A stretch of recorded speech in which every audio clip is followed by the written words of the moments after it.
Ladies and gentlemen, welcome back to Cheat Code Jiu-Jitsu. Jeff here again. So we've been showing a lot of sweeps and some submissions and some other things from this half guard lockdown position.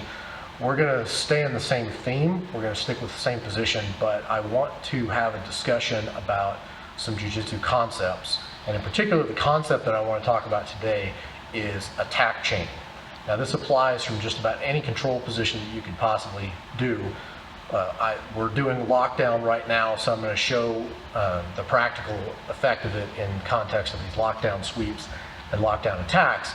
But when you're doing jiu-jitsu, the most important thing that you want to be able to do is to chain attacks together one after another so that your opponent's defense to one of your attacks is going to lead directly into your next attack. Generally, that is going to up your attack percentage. Maybe the first attack doesn't work, but the second one will. You may have to go to 4, 5, and 6 before you actually find one that works. But the more you can learn to chain these attacks together based upon the defense that your opponent is giving, the more effective it's going to be overall. So we're going to work some attack chains from the lockdown. These are not static, they're fluid, they're going to depend on your opponent's reaction. But the more of these techniques that you can learn and apply to throw into these chains, the more effective it's going to be. So stay tuned. So starting our attack chains, we're going to assume that I've already gotten into my lockdown position and I've got my double underhooks and I'm ready to go. So as I said, everything in jiu-jitsu can be broken down into 3 principles. Hand fighting, control position, kill. That's pretty much jiu-jitsu in a nutshell. My lockdown that I'm in right now is my control position. So how I'm going to construct my chain is I start off with my most high percentage attacks, the ones that are generally speaking the most effective for me or the most effective for the position. I'm going to check those first, and if those are not there, then the counters that my opponent is going to do to make those not work should hopefully lead into the next attacks that I do.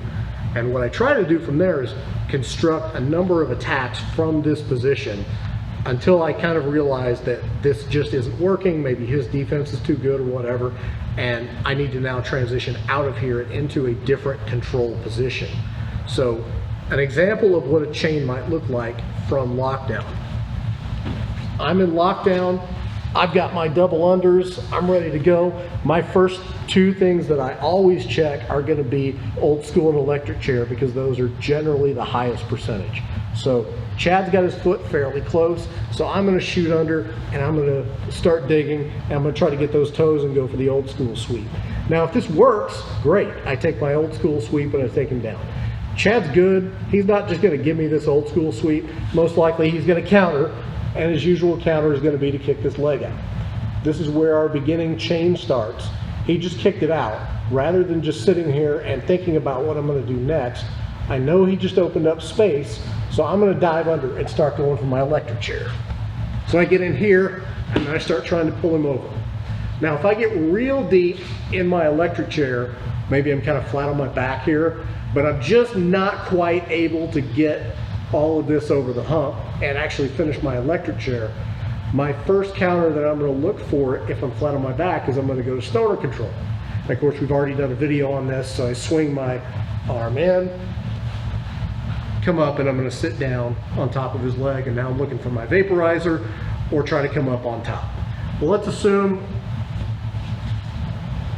maybe I get back here, I'm looking for my electric chair, but you see Chad's got both of his hands on and he's pushing me back over down like this. I have a good opportunity to continue my chain when my opponent's counter in that way, because if you notice, my first sweep that I did in my chain went into him. It was old school. When he blocked that, I then shifted and I went back in the other direction with the electric chair, so now I'm taking him that way. Chad's blocked the momentum that way, and so he's taking me back in the original direction that I was going at first. I can use that momentum to help me get up to dogfight. So I'm back in my electric chair, I got in deep, Chad's up, he's doing the wheelbarrow, and then I just turn, and you see I come up over here basically like I'm doing a single. I can go super low on the leg with a single, or I can come around and go to his waist. And you'll also notice here, when I came up, let's turn just a little bit. When I came up, Chad wasn't able to get his underhook or his overhook in. So he had no whizzer. I rolled up without a whizzer. If I do that perfect, boom, I come up and I take it back. Okay, so from this angle, electric chair, he pushes back. I come up and I'm here. Now, let's assume that Chad was able to successfully get his Whizzer in. So he got his Whizzer in, but I was able to use that momentum to successfully get up to dogfight. So where do I go from here? Usually, I'm going to roll up and I'm immediately going to start leaning into him. My options from there, of course, are half and half and boa are the two that I would usually go for. But I need to win, as I said in my previous videos, the battle of the lean to make that work. I push into Chad, I start leaning across. He anticipates, he reaches in, he grabs, uh-oh, mat return. Okay, so my sweep didn't work. But I was just going that way. Now I'm gonna go back that way. Maybe this is a prime opportunity for me to grip the hip right here, C-clamp the inside of his thigh, and then start working my plan B sweep. What if that didn't work? Okay, I start lifting. Chad blocks it, but you see, block it, he just posted with that hand. Back take it. Okay. All of those options that I just showed, those are not static. Okay.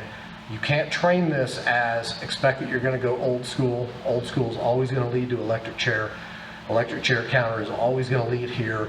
That's going to always lead to plan B. That's going to always lead to boa.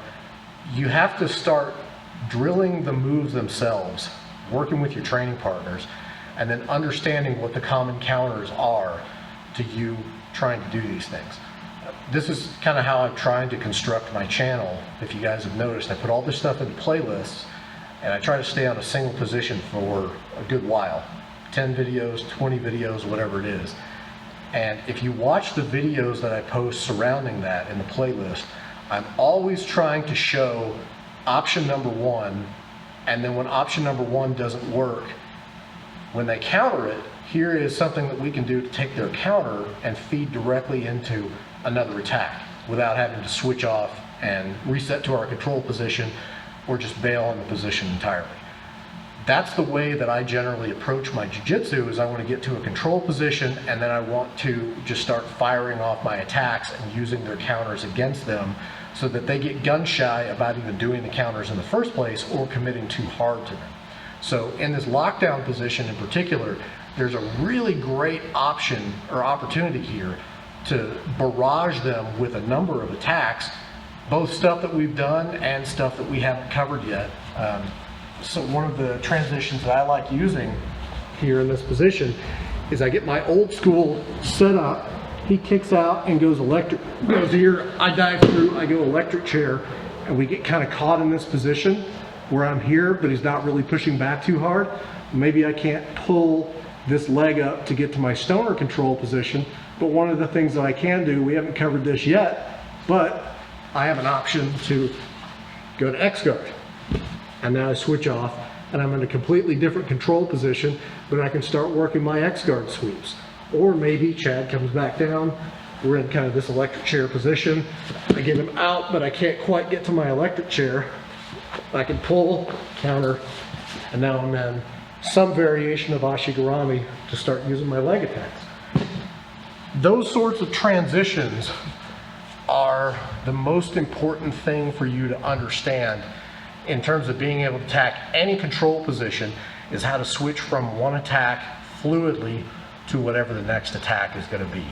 And those kinds of chains are going to appear pretty much anywhere you are. We're in side mount, I go for an arm in guillotine, the arm in guillotine doesn't work, I shoot through, I start setting up my darce. My darce doesn't work, I back up, I get my Demko darce. The Demko darce doesn't work, but I notice that he's not really doing anything to block my legs, and so I step over into the mount. Now I'm in a different control position. Now I can start attacking my arm triangle sequence. Start setting up my arm triangles, he's blocking my arm triangles, I go wrist lock. He rolls me over at some point, I end up in lockdown half guard. Now I start chains from lockdown half guard. So that concept, that core concept of understanding how to chain one attack after another is really going to be, it's something that when I finally figured it out, took my jiu-jitsu game from here and really just shot it up into the stratosphere, because it makes your attacks exponentially more effective. So play around with that. It's, like I said, it's really dynamic, it's really fluid, and it depends on what your opponent is doing as to exactly what you're going to move to as your next link in your chain to try to keep the attacks going. But if you can start firing these off one after another and using their counters against them, it's going to make your lockdown game a lot more effective. So drop me a comment down below if there's some other attacks that you like to throw in here that you didn't see me cover. We still have more lockdown stuff to do coming up. We're going to change direction a little bit and work some butterfly counters, or transitions I should say, in our next set of videos, so pay attention to that.